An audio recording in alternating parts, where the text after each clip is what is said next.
Всем привет! Сегодня я буду готовить тортик Наполеон из готового слоеного теста. Это тортик, который готовится очень просто, и при этом он не требует абсолютно никаких временных затрат от вас. То есть вы сделали пару движений и идете заниматься своими делами. Понадобится мне для него 2 упаковки вот такие. Я беру 400 грамм, они бывают 450 или 500, абсолютно неважно. Вы можете взять любые. Внутри упаковки 2 вот таких листочка. Дальше нам понадобится 2 кусочка пергаментной бумаги. Я заранее подготовила.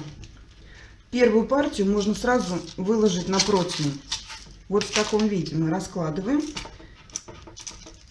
и оставляем размораживаться. И вторую делаем точно так же. Просто на пергаменте раскладываем и ждем, когда они у нас растают. Тесто у меня растаяло, и оно вот так должно подняться немножко. Я думаю, видно, оно немножечко так подошло. Духовку я включаю заранее, где-то 220-230 градусов. И ставим до золотистой корочки. Это примерно 15-20 минут, в общем, посматривайте. Первая партия у нас готова. Мы ее убираем. Они пока у нас будут остывать. А вторую партию затягиваем сюда и также отправляем в духовку. Вторая партия у меня тоже готова. Также перекладываем, пусть пока остывает. Кстати, на вторую партию всегда меньше времени уходит, поэтому внимательно. Как только коржи остыли, начинаем готовить сам тортик. Во-первых, посмотрите, вот у меня, допустим, видно, я думаю, этот квадратный, а этот немножко разлезся. Поэтому вот такие моменты нам нужно будет просто убрать. Вот эти бока чуть-чуть срезаем.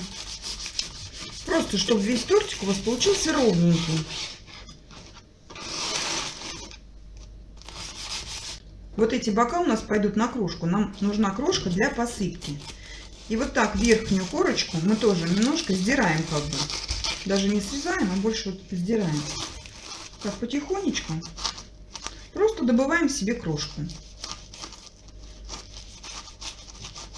Самый-самый тоненький верхний слой. Верхушечку убрали. Теперь вот этот корж нужно разрезать вдоль пополам. Аккуратненько прорезаем. Вот так у нас получится 2 коржа. Точно так же мы поступаем со всеми остальными. Вот что в итоге у нас получилось. Крошки, которые пойдут на посыпку, и 8 коржей.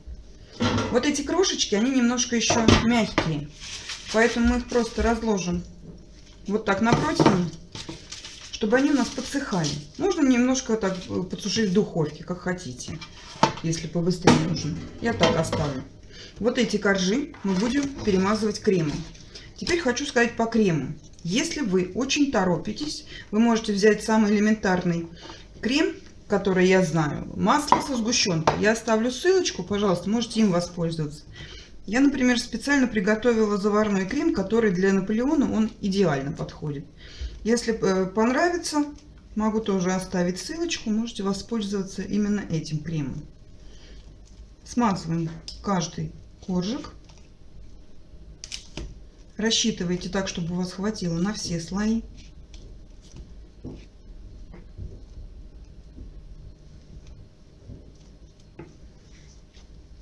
Накрываем. И следующий смазываем. Вот таким образом собираем весь тортик. В самом конце оставляем крема побольше, потому что нам нужно будет не только верхний корж промазать, но и по бокам. Вот эти краешки, они всегда более жесткие, чем серединка. Поэтому все тщательно промазываем, чтобы не оставалось у вас нигде сухих краешков. Тортик у меня практически готов. Его осталось только засыпать крошкой. Крошку я немножко подсушила в духовке и помяла, прям руками. И засыпаем середку и по бокам. Вот так немножко будем придерживать и засыпаем. Приклеиваем вот так. Вот такой тортик у меня получился. Надеюсь, видно, надеюсь, понятно. Конечно, это не классический Наполеон, но так же, как и в классическом, у него получается много коржей. он хорошо пропитывается. Да, не забудьте обязательно дать ему постоять. Я, к сожалению, сейчас не могу разрезать, потому что он, во-первых, должен пропитаться, а во-вторых, я просто его готовила на праздник. Но я обязательно сделаю фотографию, и вы в любом случае посмотрите, как он выглядит в разрезе. Вот так вот просто, быстро, особенно по времени, то есть абсолютно не затратный. То есть подошли, сделали и ушли по своим делам. Все. То есть, ну, у меня на все про все ушло, наверное, минут 20, причем вместе с кремом.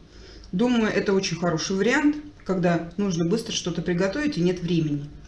Поэтому пробуйте, он очень вкусный, думаю, понравится. Всем спасибо, приятного аппетита. Пока-пока.